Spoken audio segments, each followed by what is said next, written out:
What's up everyone, John Rettinger from Techno Buffalo here with my Apple laptop buying guide. I make these videos probably about 2 to 3 times per year as we gear up towards Apple updates. PC laptops are updated pretty regularly throughout the year. Apple, if we're lucky, we're going to see updates about 2 times, and I think we're heading up to one of those periods. One of the questions I get all the time is when is a good time for me to buy my MacBook, for me to buy a MacBook Pro? Well, I'm going to go ahead and answer those questions. I hope you enjoy.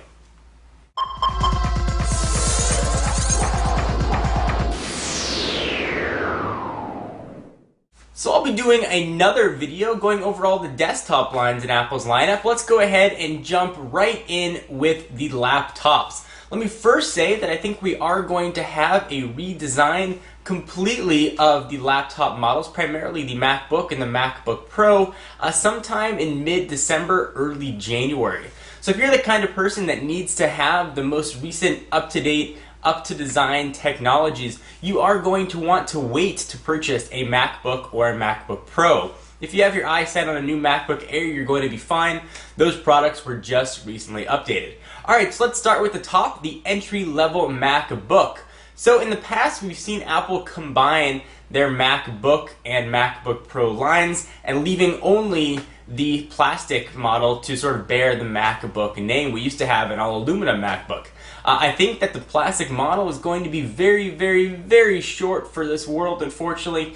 Apple's design standards are really going towards that aluminum unibody look. We saw it with the Airs, we have it now with the MacBook Pros, and as iconic as that plastic look may have been in the past, I don't think it aligns with Apple's design in the future. So if your plastic look is something you really want, you may want to jump right in and pick one of those up. It's been about 195 days since the product was last updated, and it averages about 195 days between updates. So we're really due right now for an update. If the plastic MacBook does get a stay of execution, a logical upgrade would be in the processor standpoint to a newer, more powerful Core i3 chip. That would be sort of the logical upgrade that we'd see. There's not much left that Apple can do with their plastic design. It is sort of plastic unibody, but again, it doesn't follow that all aluminum look.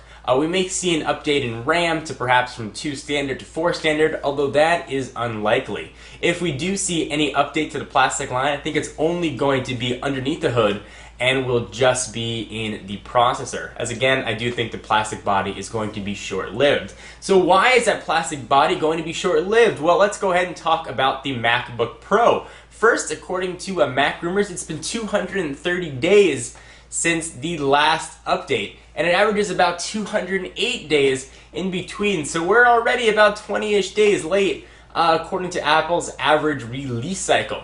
So I think we're going to see a complete redesign of the MacBook Pro line. I think it's going to be more in line with what we see with the current MacBook Air with the tapered design. Now that design is going to lead to a few questions. First, what's going to happen to the ports? Well, we see a 13-inch MacBook Air with just 2 USB ports, and that's really just about it. People go to a MacBook Pro for the port options, and the big question is how Apple is going to use their MacBook Air design on the MacBook Pro and still give people that array of ports that they've been used to, whether or not it's a card reader, a brought back FireWire port, extra USB ports, whatever that technology might be. So I think we're going to see a bit longer design factor that'll accommodate those extra ports. I think Apple is gone with the flip down window we saw on last generation MacBook Airs, so we may see longer ports. I don't suspect you're going to see stacked USB ports, one on top of another. That does not make it conducive for using multiple devices. So expect a bit longer of a design, very similar with that tapering form factor that we have right now.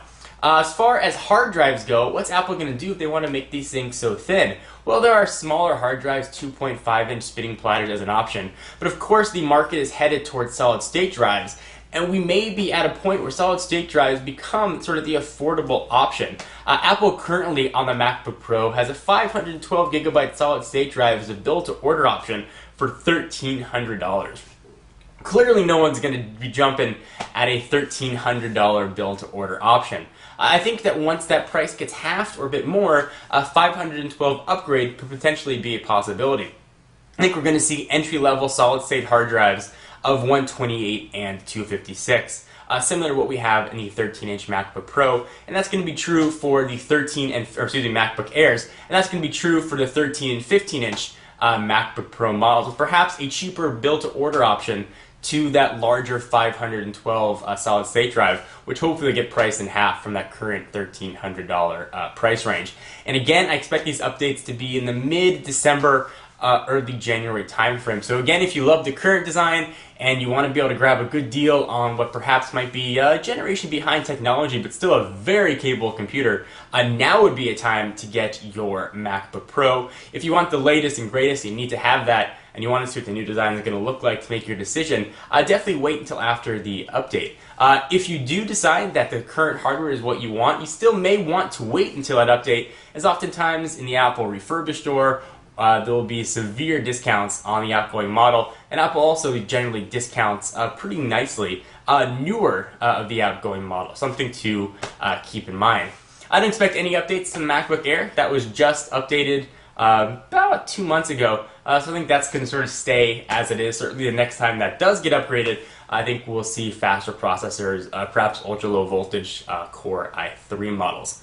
I also think in the MacBook Pro we're going to see updates to the chipset, to the newer Core series of chips, so perhaps i3, i5, and i7, some low voltage variants of each. Certainly they're a big power consumption, and in a thin package like I suspect the new design is going to be, power management is going to be a tremendous factor. I think also we'll see the hard drives sort of splayed out almost like a stick of RAM like we've seen in the past, especially for the solid-state drives. So the modules will be sort of separated and soldered right onto the motherboard, perhaps making upgrades quite difficult, much more difficult than what we have right now with the spinning platters.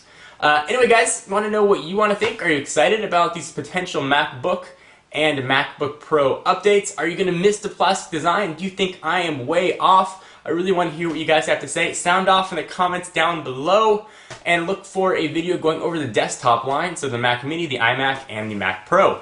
I'm John Rettinger from TechnoBuffalo. If you want exclusive content, check me out at twitter.com/John4Lakers. And for all your tech content, be sure to check out TechnoBuffalo. Links to all that information is in the underbar.